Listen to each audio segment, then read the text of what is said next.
Olá, meu irmão, boa noite. Chegamos ao momento do pôr do sol. Estava com saudade já destas mensagens de pôr do sol. Estava falando com a esposa. Vou voltar a fazer a mensagem de pôr do sol. E aqui estamos. Estamos dentro de nossas casas, reclusos mais uma vez por causa da pandemia. Um momento para nós pensarmos, pararmos, meditarmos no propósito de Deus para a nossa vida. Momento esse que nós podemos mais uma vez e temos a oportunidade de estar a sós com Deus na nossa casa. E eu escolhi para nós meditarmos hoje o texto de 1 Reis, capítulo 12, versículo 28. É um texto que está dentro de um contexto de transição de governo, onde Salomão havia morrido e agora o seu filho Jeroboão e depois Jeroboão assumem o lugar de Salomão. E o texto diz assim: depois de ter recebido conselho, o rei fez 2 bezerros de ouro e disse ao povo: ó Israel, já chega de subires a Jerusalém. Um princípio de uma rebelião contra Deus, não é mesmo? Onde Salomão era um homem que tinha uma comunhão com Deus, um relacionamento com Deus, recebeu sabedoria de Deus. Antes dele não houve ninguém igual e depois jamais haverá. E agora o seu filho, depois de sua morte, Roboão, assume o trono.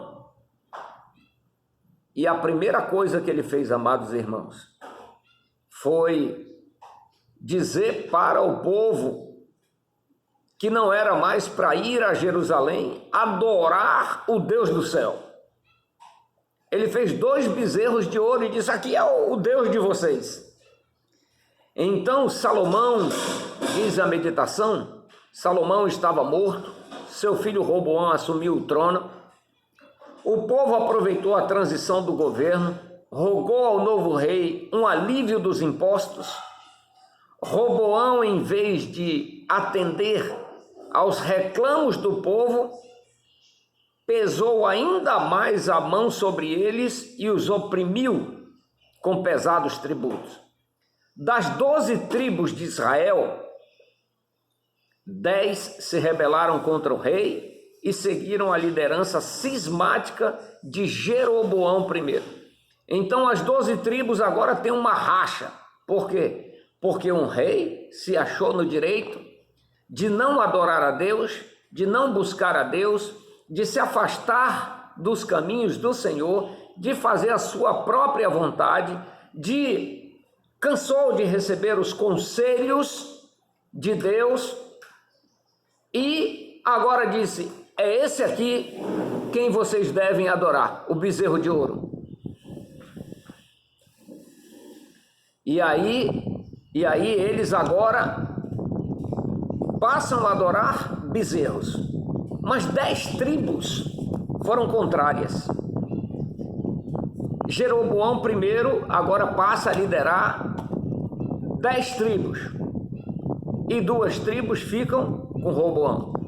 Esse, ao assumir o governo do Reino do Norte, então Roboão ficou com o Reino do Sul e Jeroboão I com o Reino do Norte. E Jeroboão, ao assumir o governo do Reino do Norte, tomou decisões estranhas também. Erigiu templos em Betel, Gilgal e Berseba. E a exemplo de Roboão, fez bezerros de ouro, nomeou sacerdotes espúrios e induziu o povo a adorar esses bezerros em vez de ir a Jerusalém e adorar o Senhor. Com medo de perder a fidelidade de seus súditos, não só promoveu a idolatria, mas também fez dessa religião sincrética um instrumento de domínio político. Jeroboão domesticou a religião e a tornou uma ferramenta de manipulação política. A religião em seu reino perdeu o propósito espiritual e tornou-se uma plataforma de interesses políticos a serviço do Estado. Esse reino do norte durou 209 anos e teve 19 reis.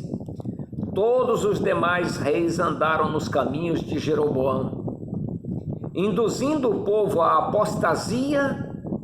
O resultado dessa prática foi o trágico fim desse reino e a escravidão do povo. O Estado não pode domesticar as consciências. O Estado não pode ingerir a igreja. A igreja existe para adorar a Deus e proclamar o Evangelho, e não para sustentar e promover os interesses políticos do Estado. Nós podemos observar aí 2 reis que escolheram se afastar do Senhor, e o resultado do povo foi a escravidão. Queridos, nós estamos em meio a uma escravidão, a escravidão do pecado. E muitas vezes nós somos sujeitos, ou nós temos a condição de escolher. Escolher servir a Deus ou fazer e cumprir os desejos do Estado, do município ou os nossos próprios. E a Bíblia Sagrada diz: escolhei hoje a quem servais. Se aos deuses de vossos pais, da além do Eufrates, ou aos deuses pagãos. E ele disse assim: escolhei hoje a quem servais. Então nós temos que tomar a nossa decisão da mesma maneira como Josué colocou o povo no vale e pediu que o povo tomasse a decisão de quem deveria ser o seu líder. Porque nós somos reflexo do nosso líder. Se nós escolhemos seguir as nossas vontades, nós vamos amar o mundo e as coisas que há no mundo. Se nós formos fazer a vontade de Deus, ele diz assim: não ameis o mundo, nem as coisas que há no mundo.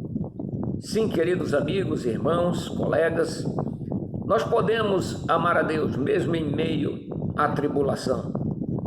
E lá no final, nós receberemos a recompensa, a qual Cristo Jesus vai dizer: bem-estar, servo bom e fiel. Foste fiel no pouco, sobre o muito te colocarei. Entra no gozo do teu Senhor.